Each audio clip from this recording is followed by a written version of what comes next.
Hello, everyone, and welcome. We have a great group with us. In fact, I'm going to bring them on so you can see what they look like. This was a lot of the actors, actresses, and the people that attended the workshop. So, hello, everyone. Welcome. Bart, thank you so much for pulling all this together. Bart is with T&F Camera, and then his educational coordinator, Mike, is right behind us. Wave your hand, Mike, so they can see you. Great. And then Brendan is the man behind the scenes. He is their Tony Stark tech guru behind the camera to make sure everything is running smooth. And the good-looking guy to the right of them, to the left of them, to the right of me, is Anthony. I call him Anthony. Is Anthony. And he's the one who brought Swords and Stories to Bart. I have no idea how you two ended up connecting. All I know is it was a godsend. That's a great story right there. All right, essentially, give it to us. Essentially, Of course, Kat, it was Kat. I'm gonna pass that over to Bart and Kat, and you know, sometimes things happen serendipitously in life, and you think something's going one way, and you go to a shop for one thing. So go ahead, Kat, tell that story. So while we were doing New Jersey Renaissance Fair this year over the summer, during one of the shows, there was some move that they did on the field that had the crowd go so crazy, they popped part of the fence that I was leaning on off. And during that, since it rippled down, all of a sudden my camera went black. I couldn't see anything. The button wasn't clicking. I'm like, oh no, it's broken. So a week later, I found T&F and I ventured down to T&F and I'm like, hey, can you help fix this, please? And thank you. And proceeded to explain how it happened to Bart, who I will then switch over and let him complete this. well, it was just a setting on the camera that got switched, which is why it stopped working. So it was an easy repair. Like, what did it take me? 3 seconds or something to fix it? And then we just started talking about the Renaissance Fair, and I just asked how interested they would be in doing a workshop. And then the rest essentially is history. Anthony got involved, and we had what, in everybody's words, especially all the pros, was the best workshop that they have done in their careers. So Awesome. So it was awesome. I mean, how funny is that? And that's where photographers, think of it this way. I know a lot of you are doing this as a career, and that's great. I know you feel sometimes, well, I don't want to do self-promotion. It's not self-promoting and boasting about it.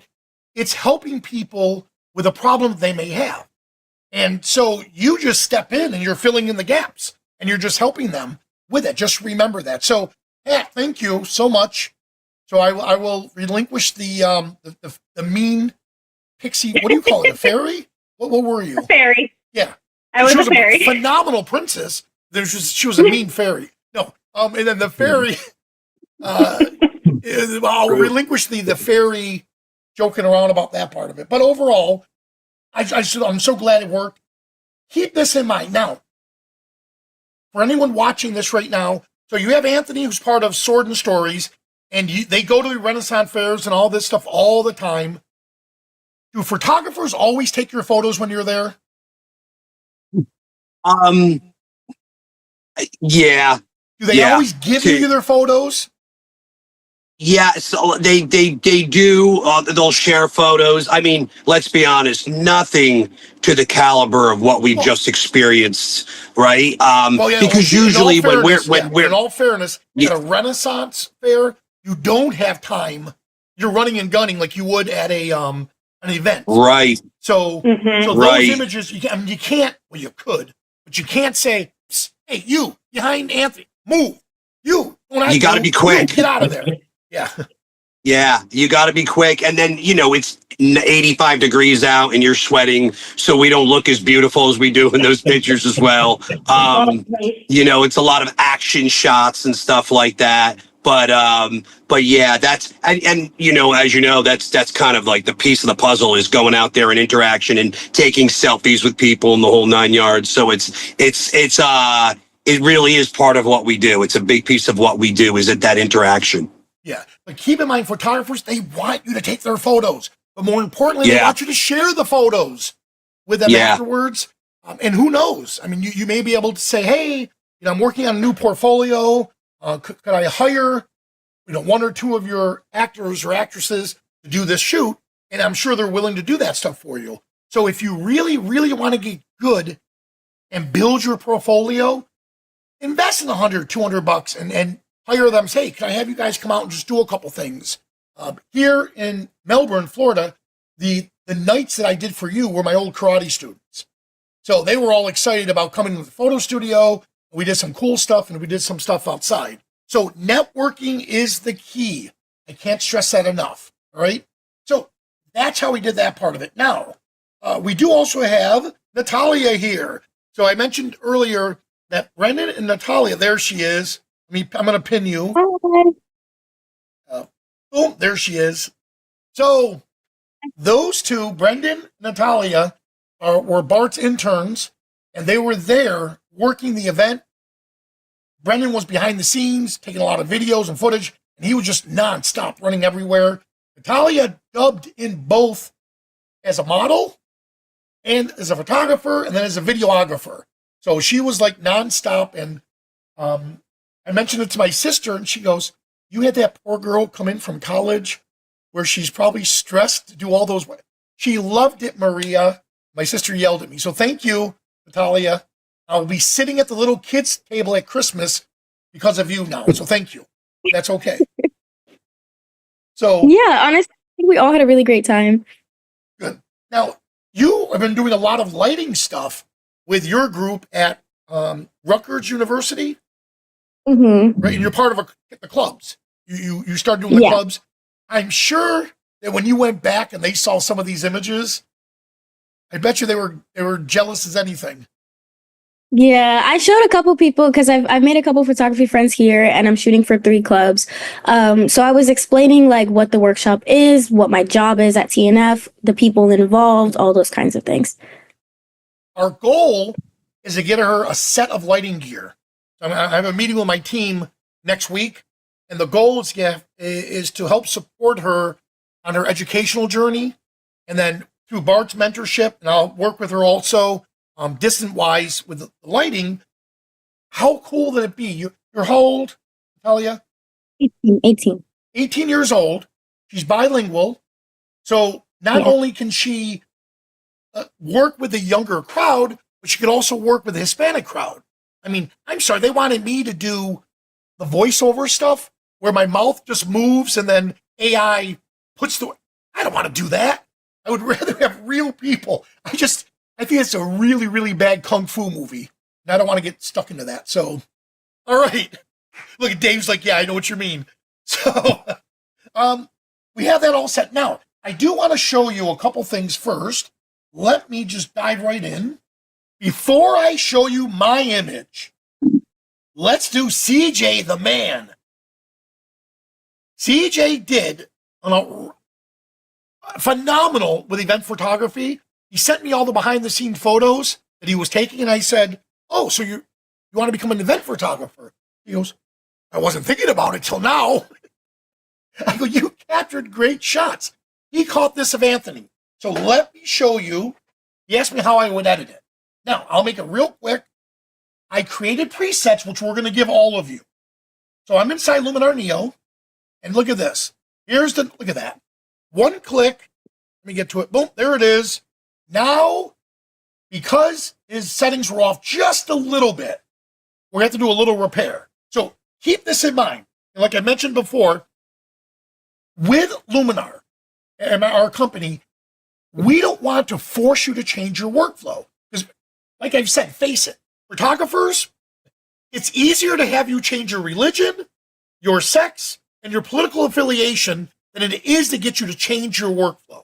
So that's not something what we try to do. We try to enhance it. So features that Lightroom wasn't designed to do, but would take years to master in Photoshop, that's where we step in. The goal is for you to enhance your images, not repair them. Photoshop is a graphics program. That's where you repair images. If you messed up so bad, I would do a reshoot. If a reshoot is impossible, then you have to decide. Now, Luminar does have tools you can do to help repair, but to the point to where it's really bad, It can't. And by the way, I couldn't show you this when we were there. The new version of Luminar Neo, I can show everyone, and I'll put that into the program towards the middle of this. But here's my good buddy Anthony. Now I'm looking at it. It was blown out just a little bit. So the preset worked, but what I want to do is this. I'm going to come down, and I'm going to make local changes. So look, I'm making a global change to change the entire image. That looks good. I'll leave it. I'm going to come down to the professional tools, and here with super contrast, his face is what we really need to get properly exposed. And then I'm going to fix the color.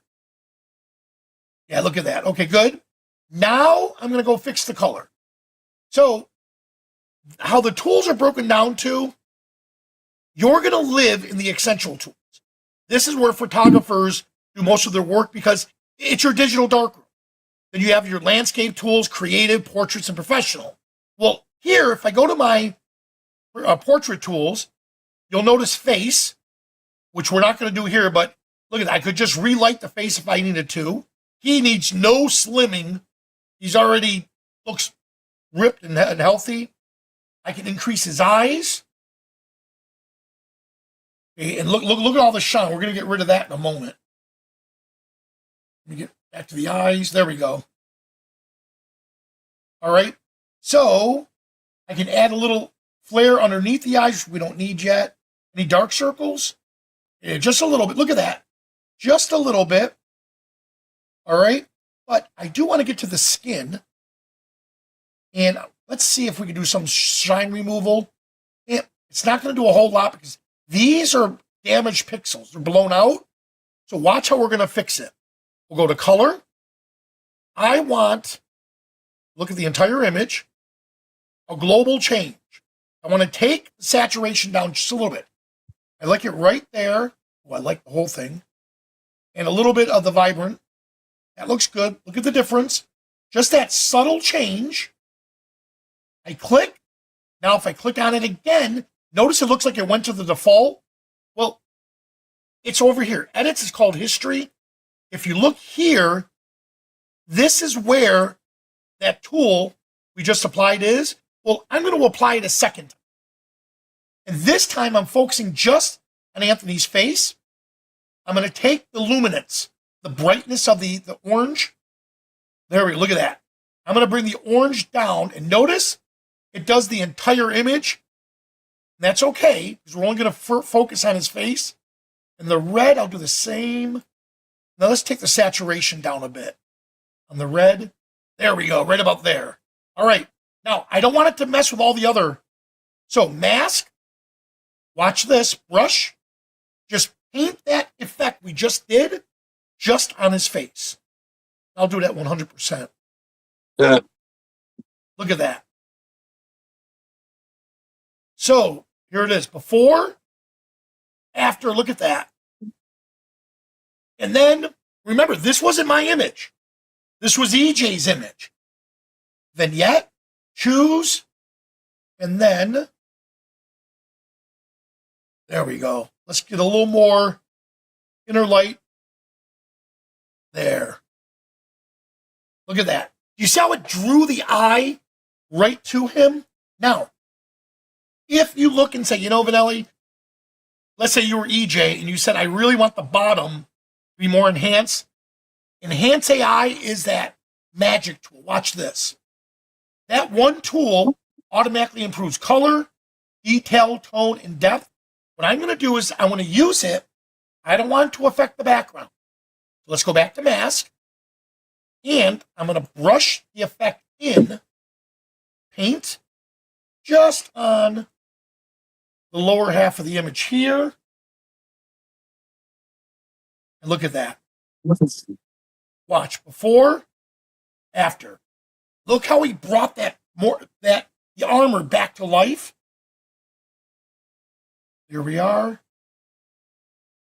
Before, after. I like it like this.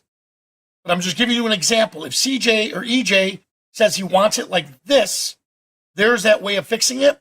So what I just showed you, and it's not just, it's a photo editing trick. Bart will tell you if we were doing this in the studio, we would take that light that we had on him and we'd feather it up like this. So imagine this is the light. We would push the light up.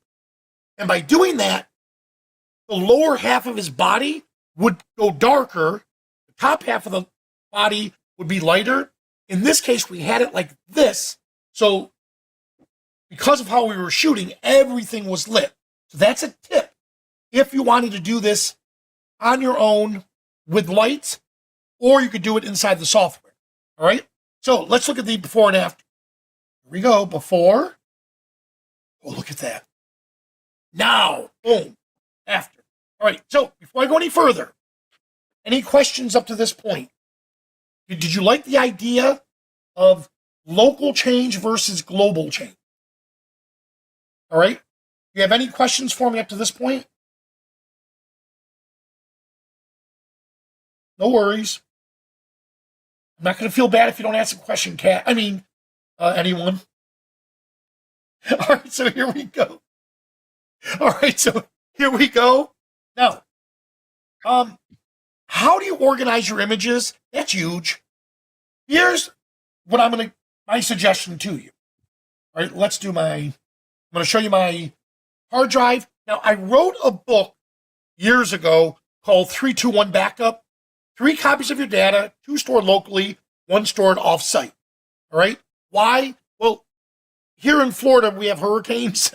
So if my whole house, everything is destroyed, and those 2 copies I have here on my desk gets destroyed, stolen, whatever, my 3rd one is safe in the cloud somewhere in America, and I'm fine.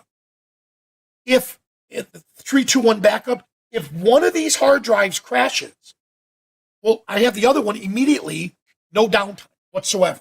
So that's why you have 3 copies. Now, organize it. My E drive and my F drive, right here, these 2 drives, E and F, are identical. So if this one crashes, this one takes over. If this one crashes, this one takes over. Now, I'm going to show you my travel laptop. What I do is this, both of them, underscore photography. So I have one folder, underscore photography. What's in that folder? Everything I photographed. Now, in this event, I call this my travel on the road, which I'll show you in a moment. Before I do, I always have an underscore assets folder. Here is where I put my Lightroom, my Adobe Camera Raw profiles, my background, my brushes, anything dealing with Luminar, looks, LUTs, overlays, textures, skies, you name it, it's in one location. So if I'm using stuff in Photoshop, I know exactly where to go. If I'm in Luminar Neo, I know exactly where to go. If I'm in Lightroom, I know exactly where to go. So put an underscore assets, put all of your stuff in that directory. Now, on the road, when I travel, I call it traveling on the road. Same concept. I've done pets, workshops, Iceland, camera stores, cruises, you name it. When I'm on the road, this is my temporary folder that I put it to my hard drive when I come home. So here we are with the workshops. Now, we did workshops in the past. Here I am with T&F. Look at this. I did a T&F workshop in 2024. We did the medieval one, and then I did BART. We did camera portraits and graduation. So let's go to the medieval. And by the way, I always put an underscore complete here. And the reason for that is when you edit your images, export them. Because if something ever happens to your Luminar catalog, your Lightroom catalog, you lose the originals, at least you have the edited images already done. So make that your security. So here I am, and then medieval. Now, there I am with the medieval, and by the way, if I'm not mistaken, yes, I did. Notice I have 3, 2 lines. I have 3 subfolders in there. EJ, which you saw I did, the shot of the day from one of our students, and then I put an underscore complete in this folder, and I do that because now I know exactly where to go for these particular images. And if I have extra images, different versions that I did, I put it in there. All right. So that's how we organize it. And notice something. Ooh, look at that right there. C, copyright symbol, Vanelli, underscore, whatever the name, the last 4 digits of the image that you took, that came from your camera. That means it was, 1,000 or 10,062 for that image. When it gets to 9999, it starts all over again. But notice the copyright symbol is there. Your images are automatically copyrighted when you take them. But that doesn't mean they're registered. So it's copyrighted, but in order for you, if somebody were to use one of your images, it has to be filed with the Copyright Office and registered with them. So I put that little symbol in there so people know, hey, it's copyrighted. If they want to use it, they contact you. All right? Now, this is designed at the system level, not the software level. And I've talked about that before. I do it this way because just in case, as photographers, something happens to the software you're using, you want to make sure that your images are safe. Now, what I love about Luminar Neo is what you see is what you get. So here we are with the medieval workshop. And if you notice, everything I just showed you on my hard drive is right there. Oh, there we go. Is right there. It's identical. I make a change. I delete a file here. It'll delete it on my hard drive. I add a file on my hard drive. It adds it here. No more of this. Oh my God, Lightroom lost my photos. You have to resync it in Lightroom. Here, you don't have to resync it. All right? So that's how I organize it. Now, it makes sense to me. You have to do whatever makes sense to you. It doesn't matter what it is as long as you know that today I know where that image is. 2 years from now, when you go back to that folder, you should be able to know exactly where that image is. All right? So I hope that helps you guys. Now, I am going to go, am I in the complete folder? Yeah. So here are some of the images I completed. I just like this nostalgic look. Oh, my good buddy, Troy. And now, to get this shot of Troy, storytelling. Because Anthony trained them on getting into character. Anthony taught them to put the game face on. I had his head down. I gave him a scenario in his head. He closed his eyes. He focused on it. Then, let's see if I have, there it is. Look at that. Then I told him, ready? I say, action. Slowly bring that eyes up and towards me. While he did that, all the photographers behind me were getting ready to snap that shot. Action. Bip, bip, bip, bip. Now, if you're not dealing with flash, in this case, we were working with natural light, maybe a reflector, put it on high speed. If you're dealing with flash, don't put it on high speed because that flash will go, then whoop, it'll pop. So put it on one shot at a time. If you're not dealing with flash, wrap it because you'll see them here, action, click, click, click, click, click, click. And then you can decide which part of that you like. Don't just keep pressing it. Give it a little pulse. By the way, that's the sound you have to make. So, bip, bip, bip, bip. That's another one. So shoot that as you're doing it. There he is, another. I had a zoom lens on, which I never shoot with for portraits. But because of what we were shooting, it was a 24 to 200.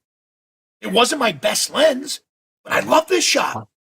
Put it on 24, wide angle, popped it to the ground because right part, now I can bend down. And then I nailed those shots. And I just loved what he did there. Oh, Michael, thank you, thank you, thank you. My new friend Samuel. Awesome, awesome piece of page. He's so proud of just getting into this. Anthony, when he talked to you, in fact, let me get Anthony up here. Anthony, you're dressed up as a knight. You have your sword, your armor. You look incredible. When that little kid looked at you, how was he?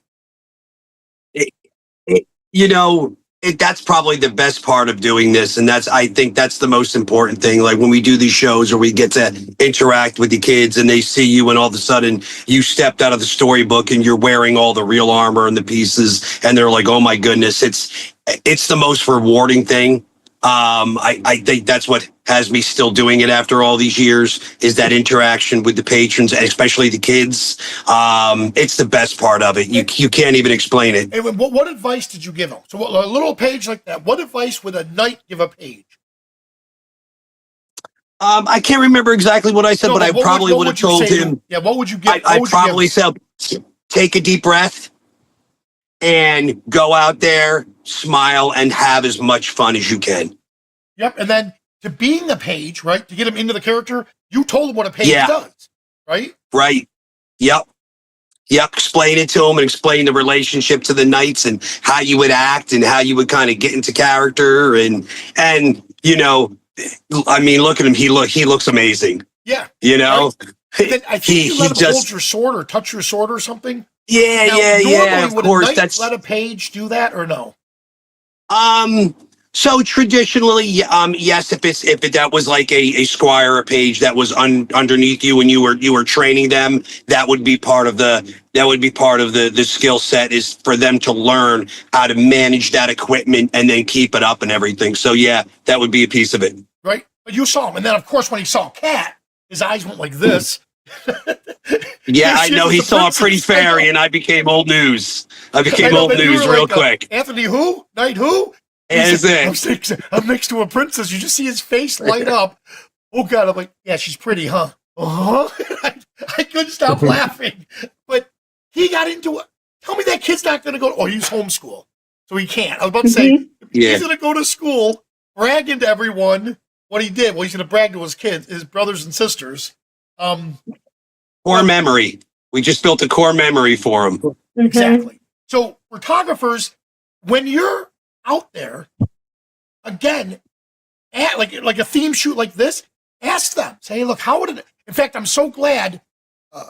Was it Pharaoh or Freeman wanted the king to hold the the hawk, right? And you said no. Pharaoh, sorry, I believe. the king would not do that. That's not his job. That's the job of the falconer, which is Gordon. That's his job. A king would not do that. And he said, well, we'll just do it for the picture. No, it's not authentic. We were shooting a Civil War reenactment, and Russell Brown from Adobe. This man, he's one of the founders of education for them. The man is 30 years I've known him. The man is incredible. He gets into character. He played Lincoln. He grew the beard. He got into character big time. Moose Peterson is a famous wildlife photographer who also does portraits, said, our Union general didn't show. So how about you sit with a Confederate general? And Russell goes, no. He goes, why? Because Lincoln never sat with a Confederate general. You don't do that. Well, just for the picture. And he's like, no. And then Moose was getting a little upset. And I went, oh, excuse me, Moose. Scott Kelby's on the phone for you, Russell. I'm sorry, Moose. I got to take him. And I took him. He goes, what does Scott want? I go, I'm lying. Scott's not on the phone. I got you out of that. And he starts laughing. I go, I could tell you were uncomfortable. He goes, yes. We can't make the subjects feel uncomfortable, no matter who they are. So talk to people. Ask them, would a knight do this? Yes. I asked you when you were with some of the maidens, and I said, would a knight be with a maiden like this for this shot? You said yes, and so we did it. All right. So look at my little buddy Samuel. Thank you, Michael, because Mike was the one who asked us to do his photo. There's the man. Look at this. Now, when you're dealing with wildlife, I'm not talking about the hawk. When you're dealing with wildlife, you need a handler on set. I almost made a mistake. Gordon had a hair in his eye. I almost reached in to move that hair. That hawk looked at me and went, oh, go ahead. I'm going to have Italian tonight. Go ahead. Touch him and watch what I do. I backed off quickly. And then thank God Cat came along and cat's like, oh, to the hawk, and look, she fixed him. It was done. So just be mindful. Be very, very mindful that when you're on set with a wild animal or a creature, that you handle it with respect. There's the man. Smoke. We use the smoke ninja. We put that behind him. And in order to get that smoke effect, and Bart, I think you have a couple of these left. Is that correct? Yes, we do. Okay. So you could check with them, and how much were they? Like 200, 100? The new, I don't know, it's like 229. Yeah, I think it came out at 229 total. Yeah, this is the new one. Oh, the new one. So it has a few extra. Yeah, it has a few extra accessories with it that the original one did not. Gotcha. And Anthony, you saw that. I'm sure you were thinking, what it was the size of our cell phone? It was like this big. And I'm sure you're thinking, what the heck? And you're standing there and we said, action. Or I said, release the smoke. I wanted to say release the dragons, but release the smoke. And then Mike was doing it behind him. And Mike, you learned it's best to start low and let it raise up. Don't start high because it's already gone. We were lucky to get 2 shots. Pip, pip. Because that smoke dissipates really quickly, and thank God we didn't set the smoke alarm off. This time, Bart did call the fire department to say, hey, we're putting our system in test mode. So if you're going to do the light, if you're going to do the smoke, the light has to be between the subject. The smoke has to be in between the light and your subject. So when you do the fog, that smoke, make sure the light is shining through it. And if you want to add color, that's where you add a color gel to the light, and then that smoke will change the color. I faked it, and I'll show you how I did that in a moment. So here he is. Look at this. There it is. I faked it. What I did was, and I'll show you exactly how I did this one. In fact, you know what? We'll do it right here. So here we are, my good buddy, Gordon Lightfoot. And, all right, everything is already edited. Looks good. I'll show you what we do with the edit in a moment. But I'm going to come down here to creativity. And I'm going to go Tony. Watch this. Global change. I keep wanting to put this in your mind versus local change. Globally, we're going to change the entire image. It's not going to look good right away. All I care about is that smoke. So, look at this. Oh, look at it right there. Now, what was that? Did I use? Yeah, I did shadows. Let's do the highlights. Right there. All right. Now, you've heard me say this before. The old way of editing is outdated. If I have to manually mask and paint that smoke in, then I can't batch process this on all the images. So instead, masking, let's go to Mask AI. I'm going to ask Luminar Neo, hey, find the human in the scene. And sure enough, look, I found it. Boom, there it is. Now, what we just applied, remember the global change, it applied it to the entire image. The mask is going to make it a local change. It's only being applied where you see that red. Well, that's not what I want. I want the opposite. So let's invert it. Ready? And here it comes. Boom. 4, after, and then at this point, look at this. I could just add to it and take away from it. But I like it like right about there. And now I can batch process. I'm sorry. I keep looking at the hawk and it's freaking me out. I just kept thinking about I could have lost that finger if I got a little too aggressive with it. But look at this. I just love how we're able to turn this image here into this. All right. So let me get to, oh, here's my good buddy Sean. This is Anthony's son. He definitely got into character. Oh, here she is. Lindsay. Linz. Oh, look. Tell me she's not hamming it up. She was awesome on the set. Brendan goes, hey, I'm going to do a couple shoots with her. You want to join in? That's a real photographer who says, hey, I'm going to do something cool. You want to be part of it? So she got in, and I like that look. I did a little, and I'm going to give you that preset also. And then just to stick to normal, and all we used were reflectors here, because look at the catch lights in her eyes. You see that? So that's the goal. And then let's see the clamshell lighting. One of my favorites. There it is. Look at, I don't know how Art and her father says no to her. If she looked at me and said, I really want those extra lights, I don't know how we could say no. Look at those eyes. But with clamshell lighting, They it don't. was simple.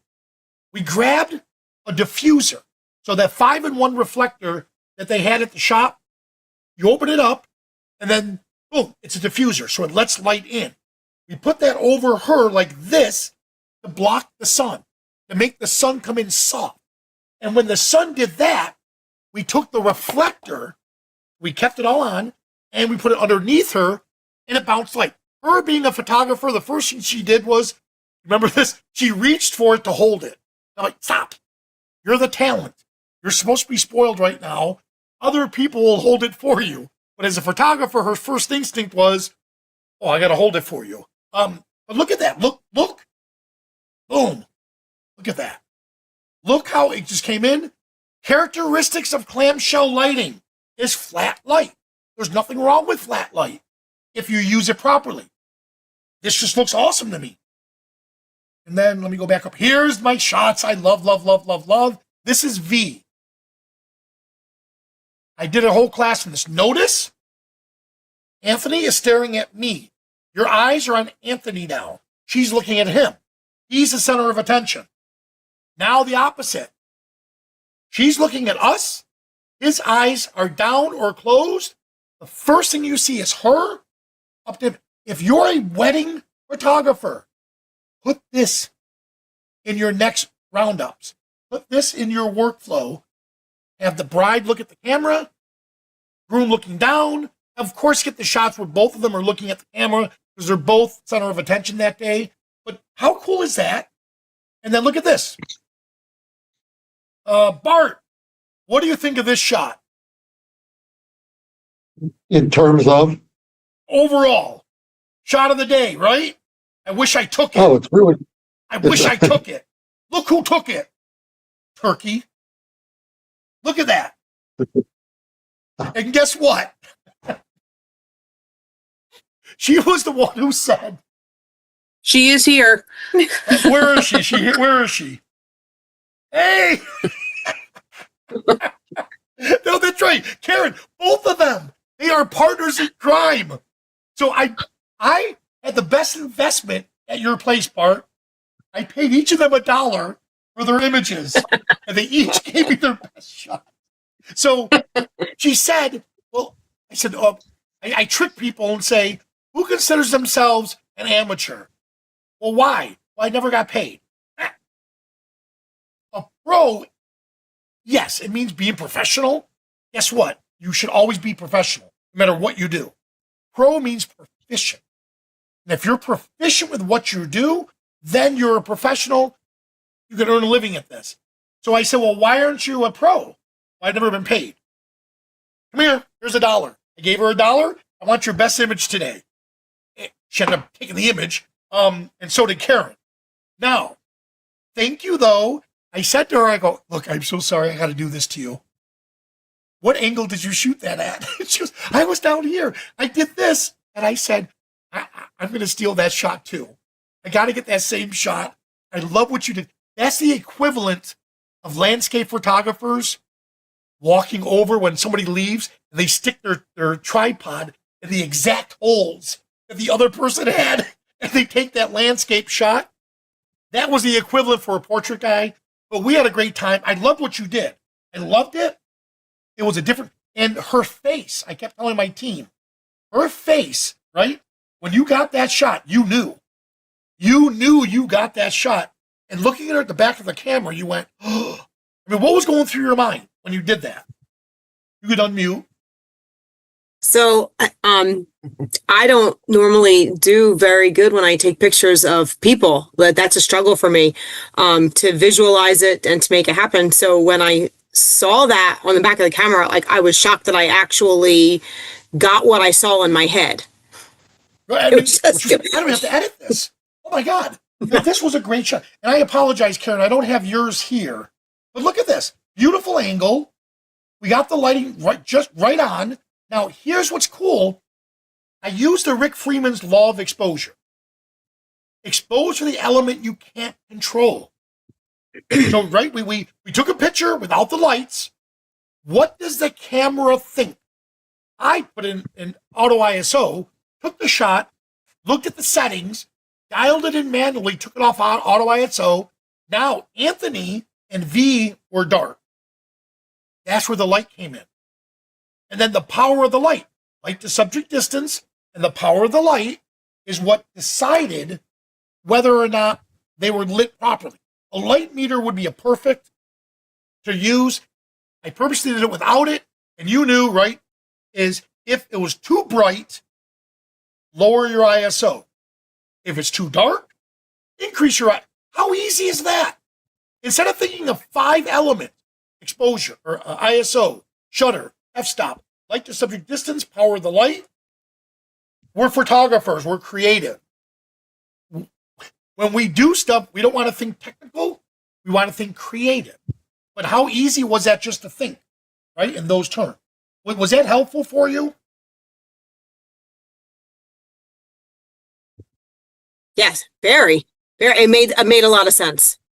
Good. And I saw what you got. Now, here's what's cool, is you guys are going to be able to do this when we're not with you. That's our goal. And that's why with T&F, what I love about it is if you start to, oh man, I don't remember. If you take one class and you're photographing like us, then I've wasted 30 years in photography. If I can only just take one class and become a pro like that, proficient, it's going to take time. You're lucky that you do have T&F right there. You talk to Michael or Mike and ask for advice, but over and over again, just keep going at it. All right? So let me just show you one quick. I'm going to take, you know what? Let's do this one right here. Actually, I'm going to take this shot. Oh, that's a JPEG. So let me get the original. Okay, I'll do this one. Okay, right here. So here's the original. Preset. Now, I love presets. Build your look, save it, and then apply it to the rest of them. So in this case here, look at that. One look. We go back to click, done, and I can decide how much strength do I want to add to it. A little or a lot. I want it right about there. There we go. And then I can continue. Let's just see if there's any blown out. Nope. There's nothing blown out. Here's my highlights. Nope, I don't need to do anything with the highlights. I like it right where it is. That's right on the camera. One click. Got it. I don't mind that the eyes are not lit like a portrait. This isn't a portrait. It's a creative shot.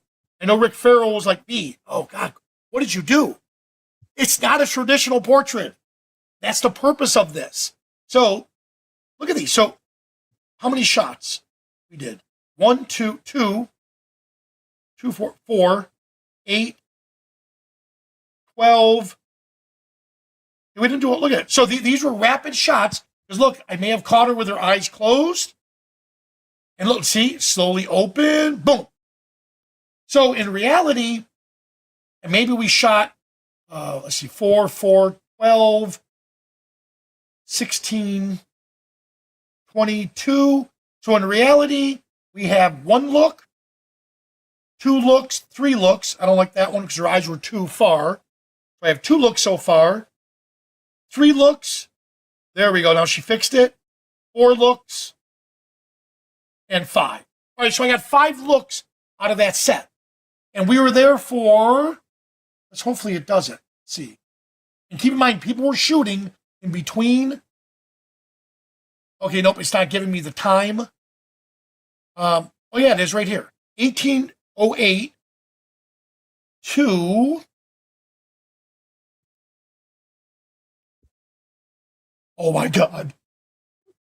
I didn't realize this. Look at this. 18, right here. Do you see it? The time? 18:08. And the last shot I took was right here. Yeah, 18:09. In less than 2 minutes. In less than 2 minutes, we got those shots. So, do you see how that works? How that helps you? Being able to look at it from that perspective. What can I get?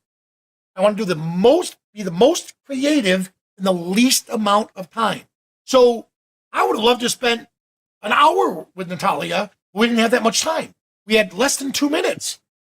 And those were the shots that we got in less than 2 minutes. Natalia, you like those? Hi. I actually did really enjoy doing that set. I think I was probably sitting on the car for maybe 5-10 minutes, probably less than that. But I saw yours and I saw some from a couple other people and they came out really great. And I don't believe we used any kind of speed lights for just reflectors. Yeah. Well, because remember we had the reflection, Brendan was smart enough to say, hey, let's use the car. And if you notice, that's an old-fashioned car. He was smart enough to say, well, the light's going to bounce off the reflectiveness of the car, and that's what gave it. So Brendan was the one who set that up, and he knows light, so he's looking at the light going, hey, this is cool. It's going to bounce. Light's going to ricochet off of that, bounce onto her. She'll be lit. Light's coming in from it. We're all set. And you were backlit, if I'm not mistaken. Mm-hmm. So that worked out great. And then, if I'm not mistaken, Brendan, you had her turned around also, didn't you? On your shots? Yeah, I did. Right? Yeah, I did. Yep. He Yeah. walked over me going, hey, look what I got. I was like, I high-fived him. Yeah. So I love that positive energy. And that's where these workshops do that for you. So again, please, I mean, if you're used to these meetups that you go to and people are elbowing each other to get the shot and nobody's sharing what they're doing, how's that helpful? You know, I would just rather pay the model $50 to $100 and do a private session with them instead. But in this case here, education and then of course, working with each other. All right. So that's how I got these shots here. Let me do one edit. Let's use. Oh, look who it is. Yeah, you see that one, huh? Oh, look at this. Look at Lindsay. She got into character. Boom. Right? I just love what she was doing here. Now, I'm going to show you one thing, another little trick here. So right now, it is a little hot because the lighting we used was meant for the night, not for an attractive woman. So I'm going to come here, and I'm going to zoom in on her eye. Watch this. If you don't have a gray car, pick neutral gray. 101, 105, 132, 136, right about there. That's neutral gray. Look what that just did. See how I did that? Boom. Cool. If you don't have a gray car, in fact, Mike, if I'm not mistaken, that reflector you were showing me, the 5-in-1, didn't it come with a gray? Yeah, the front side of the case is Yep, there it is. Look at 18% that. gray. So that's a gray card. It's not a card, Vinelli. It's a gray card. You put that in the scene, and then you use what I just did and click on that gray, and this is the result you get. I just used, I know the eye can give me neutral gray. Now that I have that set, yep, so there I am. Now, let's do this. Let's go to the portrait tools, and here's her face. I'm going to enhance her eyes a little bit. And by the way, I could do this. We have hazel eyes. I could change the eyes. There we go. I will do that. And then dark circles. Not because of you, not because you were partying. Can't do that. This was the way we lit it. Harsh light gave you those raccoon eyes. And here's eye enhancer. Yeah, she has such beautiful eyes. You know what? I like Iris Flare. Look at that. Let's see if it makes a difference. Look at Oh, that. wow. Look how it just brings soul. Now, I don't like going overboard with the skin. If she looks like a China doll, I mean, come on, right? I just like enough. Oh, look at that. Look how the shine removal. There we go. Here's my rule when you're editing portraits. If the subject's mother can't recognize them, you've gone too far. If your parents can't recognize you, you went overboard, right? So it's important not to go overboard. Now, I like this. Look, everything about her outfit. All right, the photographer, I'm not going to mention who it was. Me. Kind of screwed up on the framing. What was I thinking? Sorry, Linz. There we go. There's the framing. All right, that's what I should have done. Rookie mistake. Got it? Now, let's get a little creative with the vibrancy. Oh, that. And dial the saturation down just a little bit. Look at this. There we go. All right. There. And then I would actually do what we did before. Global change, make everything dark. Then I'm going to use the mask, but I only want the bottom half dark. There we are. And then there we have it. So before, which is a good shot, after. All right? Now, what I would normally do in a case like this is that gray card you saw that Mike showed you, I would usually take a picture of that first in the camera. So on your camera, if this were let's say this were a major shoot for a company, I don't have time to do all these edits the way on site like that. So you would put that gray card up, and in your camera, you would set the white balance. But because we were shooting on set, on location, all over the place, you're going to screw up the white balance, so leave it as auto. But if you're in a controlled environment, you put that gray card up, camera, auto, a white balance, snap it, pre-program it to your camera, and then when you take that picture, you're done. It's right there. You can look at it and go, wow. And I also told Bart, if I were shooting 8x10, I knew this camera doesn't do it. Some cameras will let you dial in 8x10, 9x16, 16x9, 2:3 ratio. It lets you put that in the camera. So there's no cropping afterwards. What you see is what you get. To me, that's being very, very proficient. All right? So we have that. Now, before I go any further, let me get you this right here. So for this right here, by the way, T&F, is this the one I'm looking at right now? Is that the, actually, no, it's not. I'm sorry. That was what I gave everyone else. This, oh, here it is. That's what I wanted to show you. If you're excited about doing this over and over again, scan that QR code. Art generously said, look, what we'll do is this. If you don't have a copy of Luminar Neo, that $100 will automatically give you a free copy. Since most of you took the workshop already, you get a second license for Luminar Neo. So he's including it, and that $100 will guarantee you your next spot in either a workshop. It can be used for any of the retail stuff in the store. It can be used for private lessons with Michael. So just scan that code, or remember that, or take a screenshot. If you decide, hey, look, you know what? I want to do the next workshop. I want to save extra money. And then you get all these extra perks along with it. You could do that. I think that's going to be available for the next week, if I'm not mistaken, Bart. So that's good for the next week. All right? So we did that. And if I'm not mistaken, I thought I did. Yep, I did that. And let me get you back to the desktop. There we are with everyone. And then here's the other one right there. So if you scan that code, if you already have Luminar Neo, if you scan that code, what I'm about to show you is the new update that I wanted to show you when we were there, but I wasn't allowed to. And I wanted to show you guys so bad, I would have gotten in big trouble. if you scan that for like, I don't know, $40, $50, you can have a complete upgrade to the photo restoration, which I'm going to show you right now. So let me get that out of the way. And ready for this? Let me show you the results first. So, now the only reason why this is a little strange is because I did this on a totally different computer, or a different, I did this in a different catalog. Here we are. So, let me get to my, here we are, photo restoration. There we are.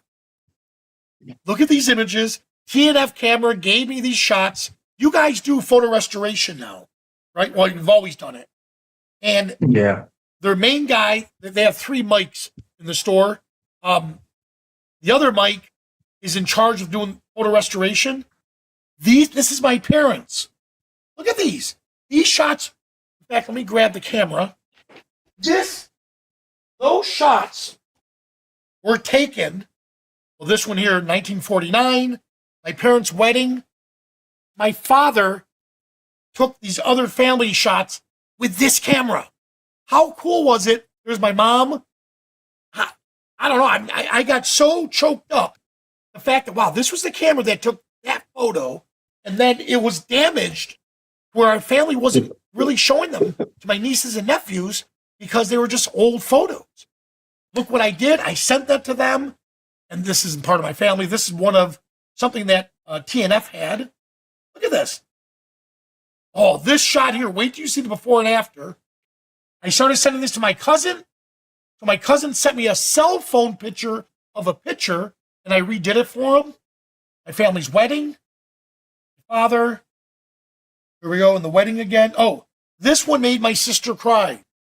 My older 3 brothers passed away. They're holding her. This image was very damaged, and she didn't show it. Now she's so excited. In fact, you know what? I am going to see if I can pull that in. So I know I have it under E drive. Well, I'm going to go to photography, family, and if I'm not mistaken, family old. Yep, and family scans. Here we go. Click. Please, God, say there's no images of me in here. By the way, there's not a single baby photo of me. Mark, do you know why?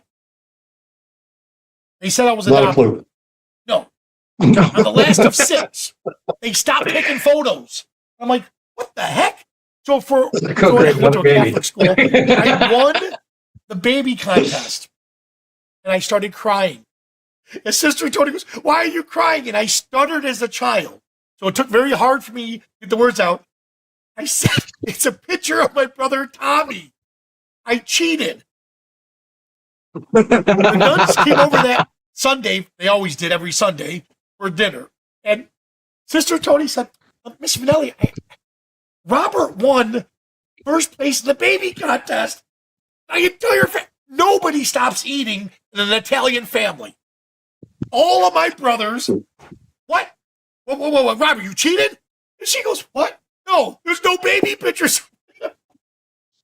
And yes, I was a crybaby. I started bawling. I lied to her. And my mother goes, and Sister Tony goes, was it true? There's no baby photos of him. No, I go, so I said, Tommy, they all went like this. Oh, yeah, that makes sense. Tommy was the cutest baby. And it was just so fun. They glassed over the fact that I cheated and I had no baby photos. They just glassed over that.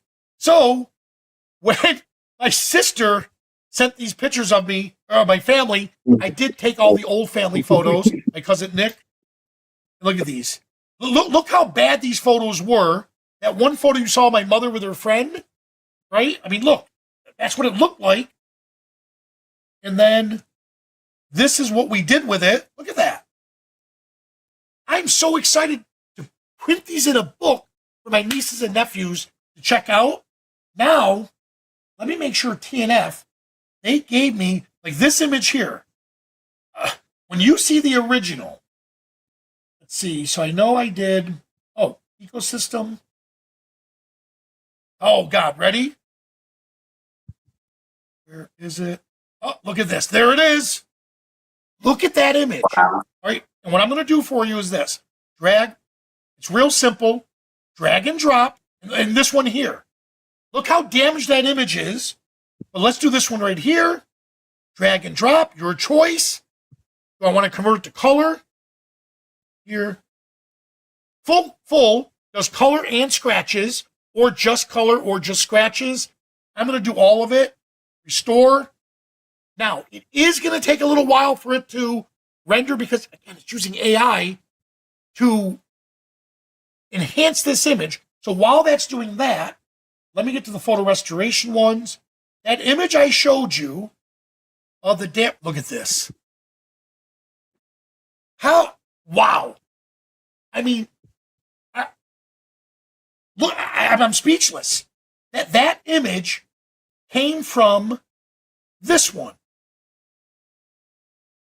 I don't know what our team did, but I am so impressed how they did that restoration.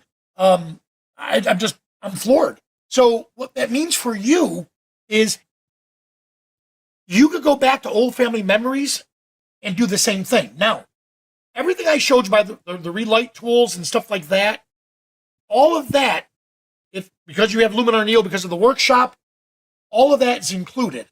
Photo restoration, there's an upcharge if you want to use this concept. You're more than welcome to, and that's where that code right here comes into play. You scan that, it'll take you to the website, and then you can either upgrade or you can get that itself.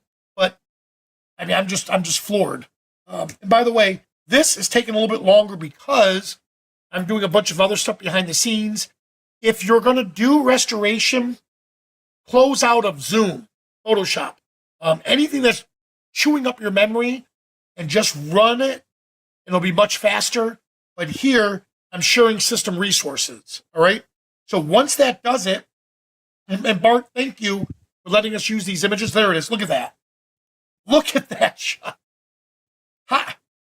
Again, I don't know what they did. I'm just in awe that they were able to take that image here and do that to it. And keep in mind, just because it did it doesn't mean you can't go back and say, well, you know, I really wish we did black and white. Okay, let's convert it.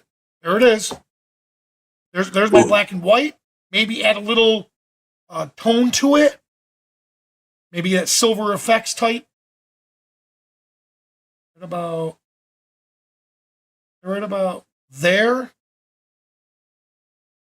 There we go. Maybe the high or shadows.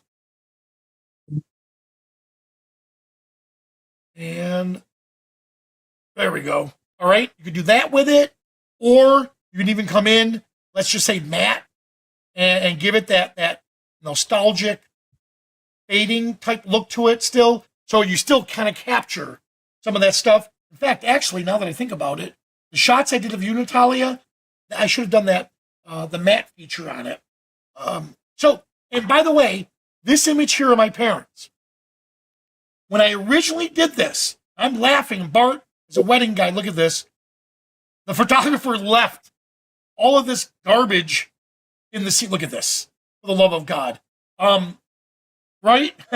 Well, I did that image when my father was alive years ago. We're talking in the 90s with Photoshop. It took me a couple days to restore it, removed it. I changed the background. It looked like they were married in the Hotel Syracuse. My father was, 25? My mother was 22. My father teared up.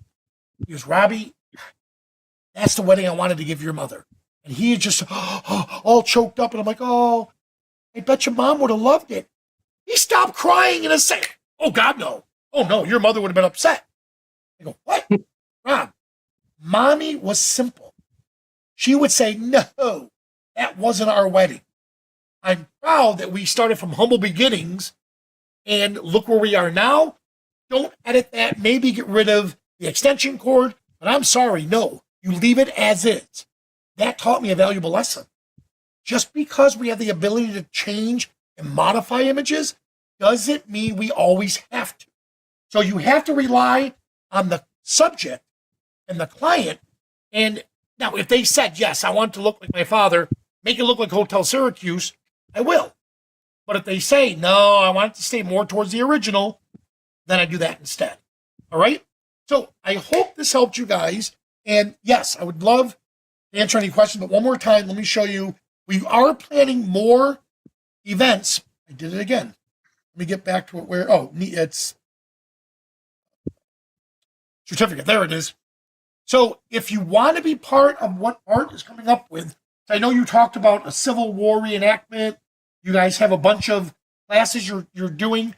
That gift certificate is good for future workshops. It's good for anything in the store. You want to do private lessons with Mike, the educational coordinator. And either way, Art is giving you a copy of Luminar Neo with that. All right? So let me open up the floor to any questions you guys have. There has to be some questions. All right, Bob, you can unmute your mic. Unmute, Bob. There you go. Can you hear me now? Yep. All I can right. hear you.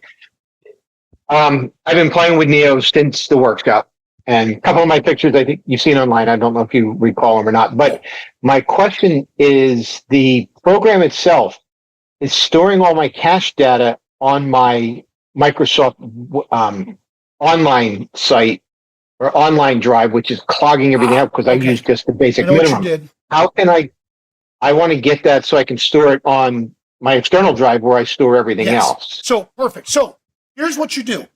Are you on a laptop or a desktop? Laptop. Okay. With two external, with an external drive. Has drive. an SSD drive, I take it.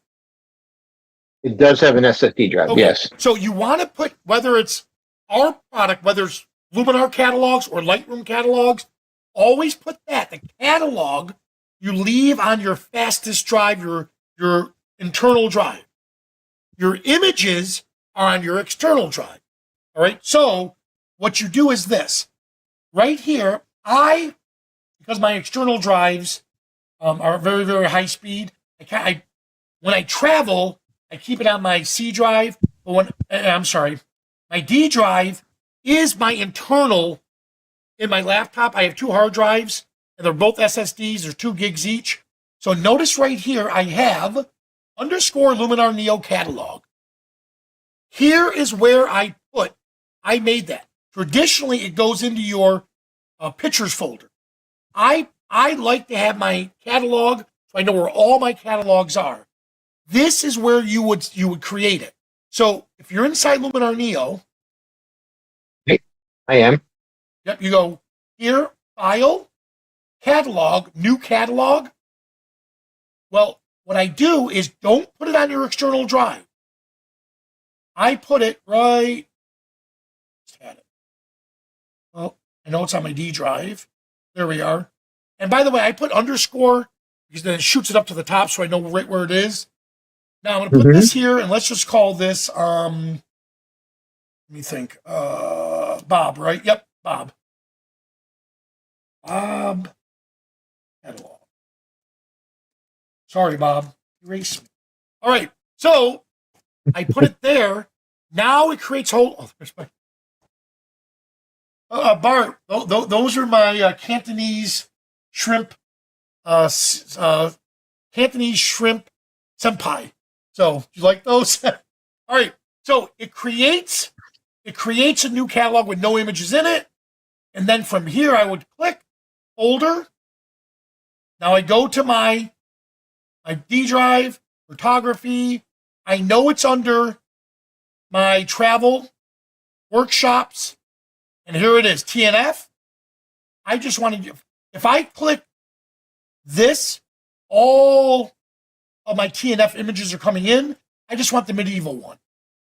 Select, and now look at that. Boom. Now I have them ready to go. All right? And Bart, that'll save, if I create that photo on the C drive, and then I go to File, Open, and I open that on the C drive, and then I add my photos into that's where my catalog will stay from that point. Yeah, so your catalog is on your C drive. All your images are on whatever my drive external. you have. All right? And by the way, I didn't show you this yet. Art, you didn't see this yet. Watch this. You see this spaces? And before I go show you the spaces stuff, Brendan did this for you guys. Photo circle.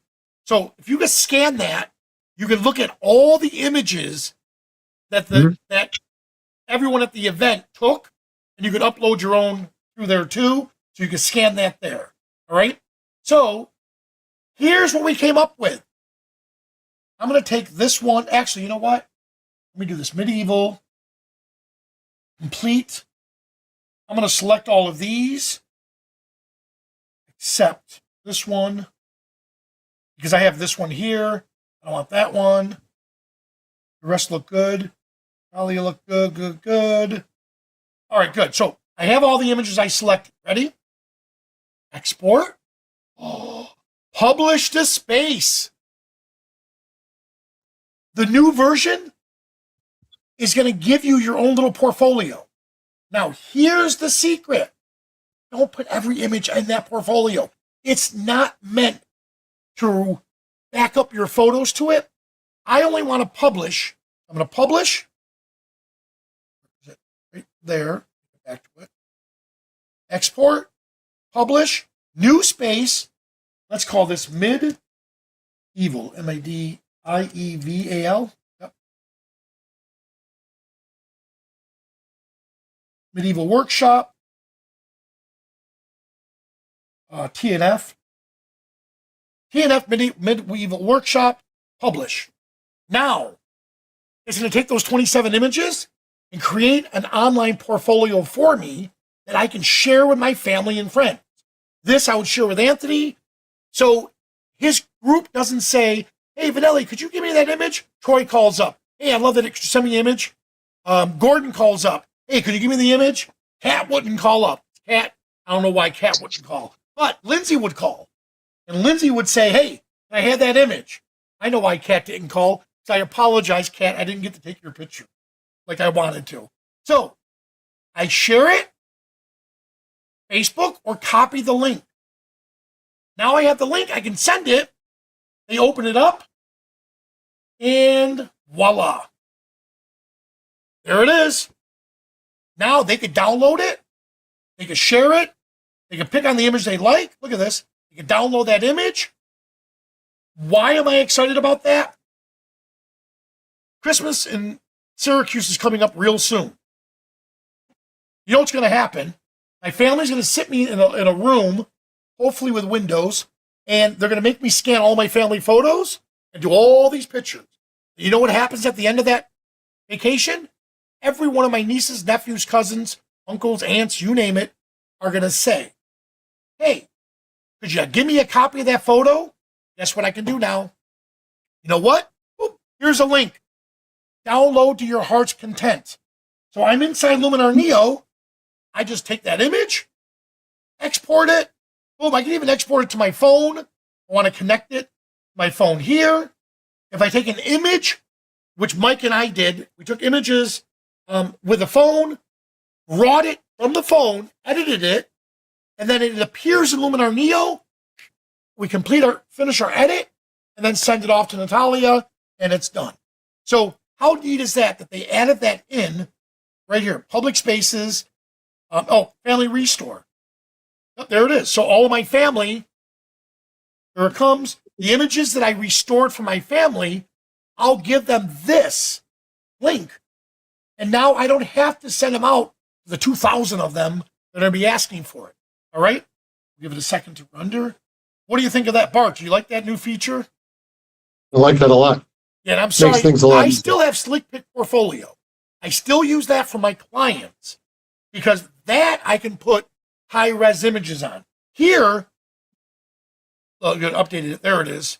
There they all are. Look at that. You can open it. Look at this. Oh, wow, I added all of them in there. But you see, I mean, how cool is that I can do that? Now, I still have my Slick Pick Portfolio. And the reason why, oh, there they are. Yep. Let me get back to you guys. The reason I still have my Slick Pick is because if you're a client, I give you the full res images. You could download the originals. You could download the edited images. That is what that service is for. That's what it's meant for. They can go on, and I think some of them let you, if you wanted to buy stuff, they can pay for it online.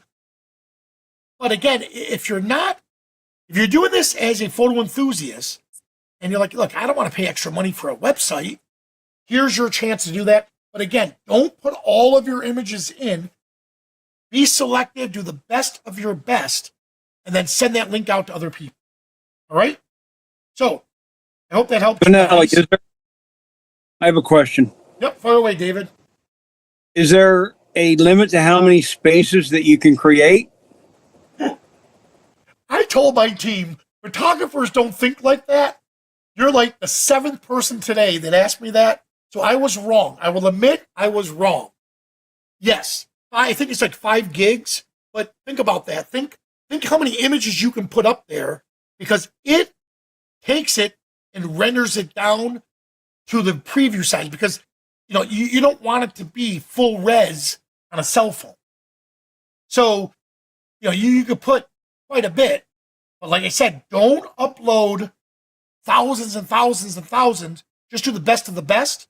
And then, in my opinion, if some of those portfolios are outdated, I just delete them. Okay, thank you. All right. Well, thank you guys. I do have to tell my team I was wrong. I was definitely wrong. So, let's do this real quick. Art, I'm going to save you for last. Anthony, do you have any upcoming events you and your team are doing? Or maybe he stepped away. Oh, there he is. Yeah, no, I'm right here. We're at the end of our season, and we're actually getting ready to kick off our new 2026 season in the end of January. But we do have a couple events. One that we're going to be doing with Bart out in that area. There's a Christmas event that we're possibly going to be working on. And this next month, in November 19th, we're returning to Nemours Children's Hospital, where we go and we visit the kids and stuff like that and spend some time. We were able to do a few events with them. We did a Renaissance fair for the kids there. So we brought all of us to the Renaissance fair since they can't come to us. So those are our last few ones until the end of the year. And then we start all back over again in the end of January. Good. And Bob, if you go out to those events, Matt, any of you, if you're in that area, go out and hey, guys, remember from T&F, talk to them. They're very, very approachable. And then make sure you photograph the heck out of them. So that's awesome. Natalia, what's on your schedule at Rutgers University? I just like saying that. What's on your schedule? So you sent me the one with a continuous light. You did a spooky, like a Halloween type, the green light.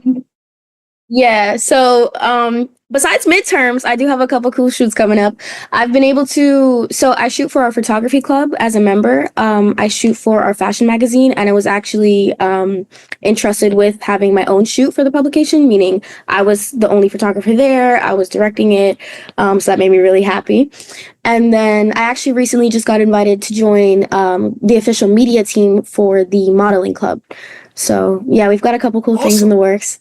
And at some point, we're going to make sure we get you a new either Instagram or Facebook to where you can start using just your photography, right, on that. Actually, Instagram. Oh, you do have it. I just activated it, so there's like 3 posts on it, but I can put it down if you guys want to follow it. Put it in the chat below, because I can't wait till you see. 2 years ago, right, Bart?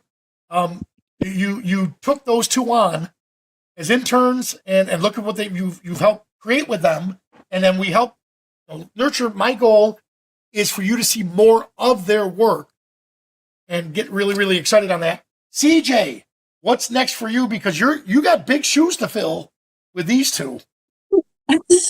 Yeah, right now, I'm currently in a video contest, with my school. I joined to help my school's social media team. I'm joining Channel 1.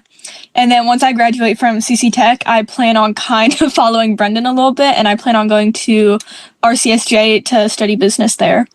So you notice what she said, business? I love that. Right, Bart? Because I love it. For photographers, not like Bart had any influence on that. Bart went back and got it. You got your master's, right?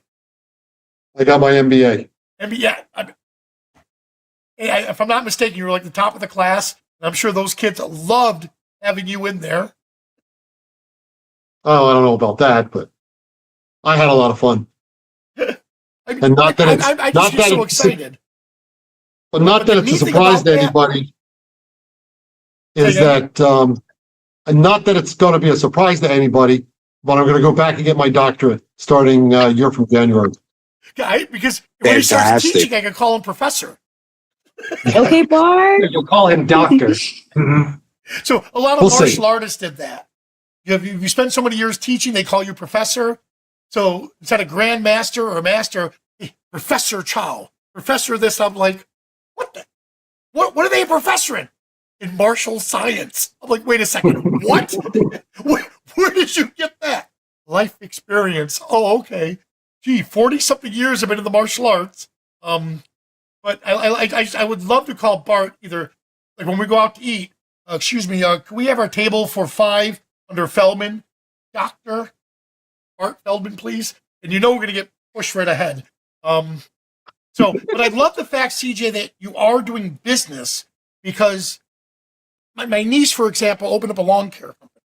And I said, well, if you want me to help invest, I will buy a bookkeeper or an accountant for you. Wait, what? Trust me. When I was 23 years old, I opened up the karate school here in Florida. I came here with nobody knowing me. And then we ended up with 600 students the first year. We were pulling in a little over $20,000 a year, or $20,000 a month. $20,000 a month. My father was an accountant and said, Rob, you're spending 18. So all that work that you're doing, you're getting $2,000 a month? And I'm like, oh, that's bad? Yes, that's bad. And I wish I let him take over the books because he would have shown me that, you know what? That's great you're making all that money, but you're spending all of this wastefully. Photographers, unfortunately, don't have that sense of business because we're creative. Business courses like that are incredible. And again, I'm trying to push my niece into just getting a bookkeeper to make sure her lawn care business does the same thing. All right. So Bart, thank you for putting this up. Why do I keep missing it? It's right here. There it is. Thank you for offering that to them.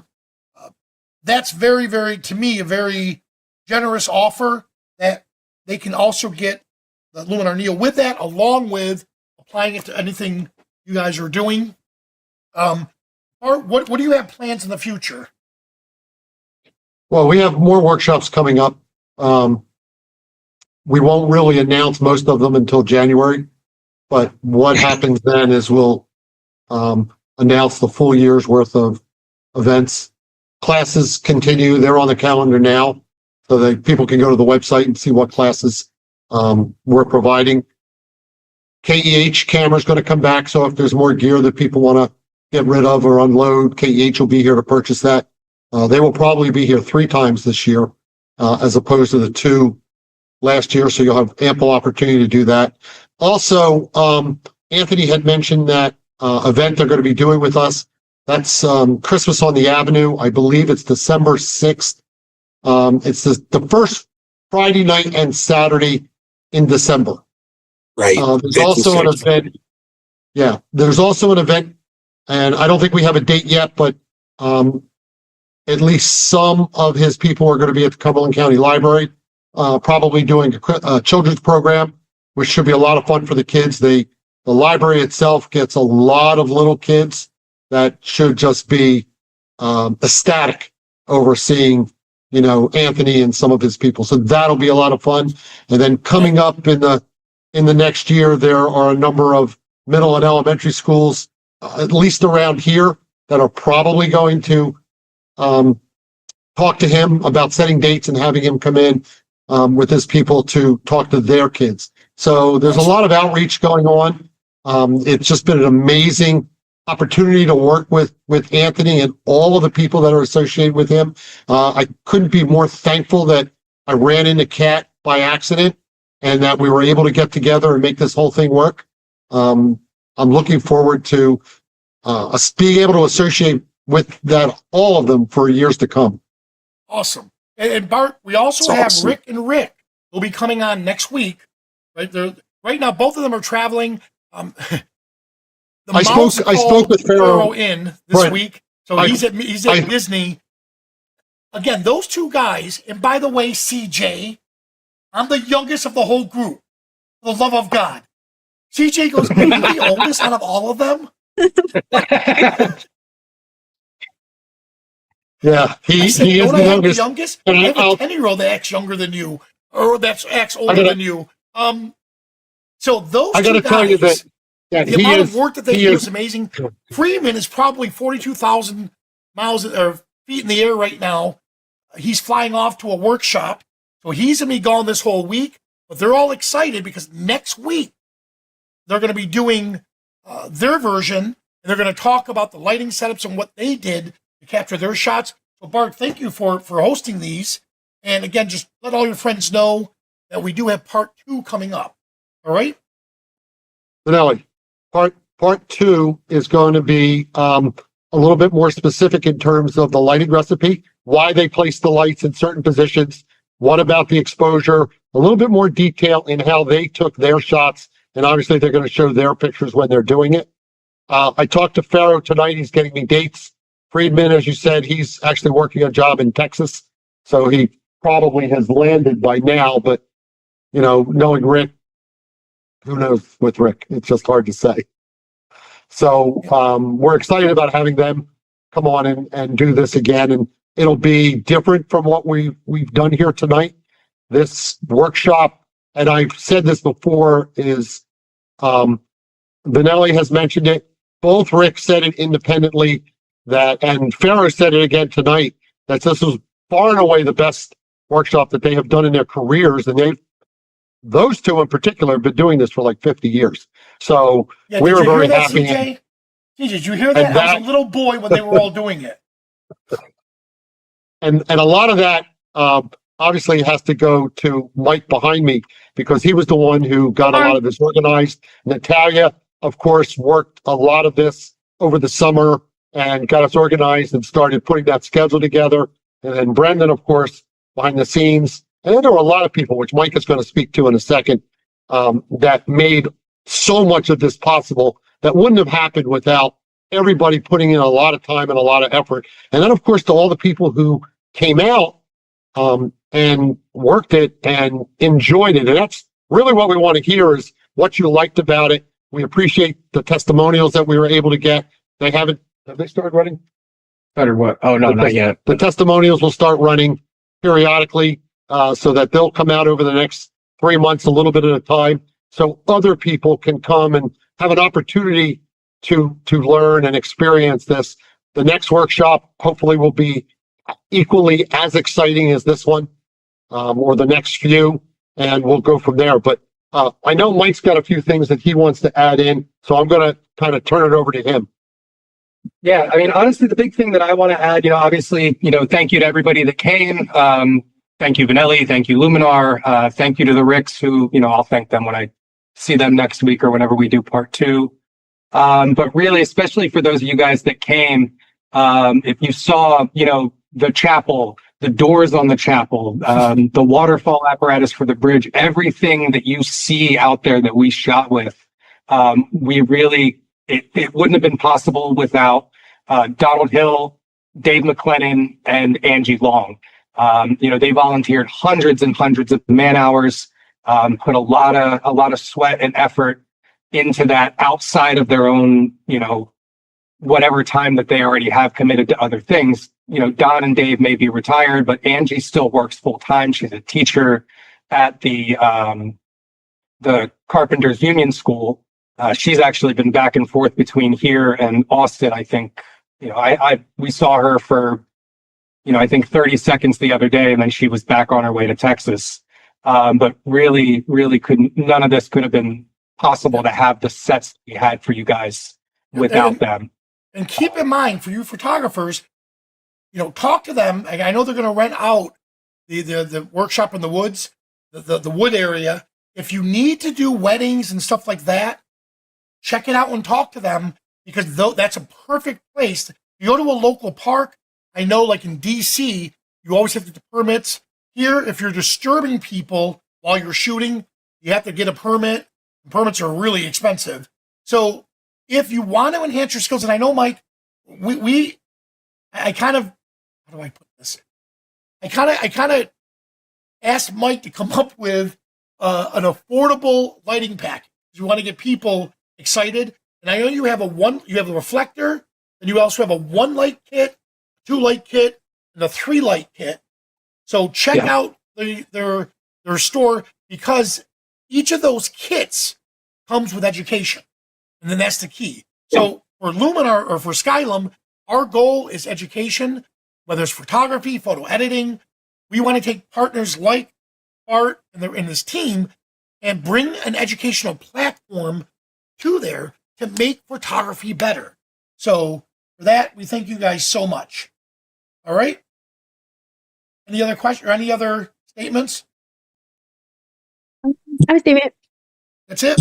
Thank you guys. Yeah. All right, I'm going to do a everything. sign up. How about you guys wave for a minute? Just wave to everyone. And for everyone else who's been watching this, let me get back to it. Thank you so much for joining us. And again, this was part 1. We have part 2 coming up. So check that out. Thanks so much for watching, and we'll see you at the next event.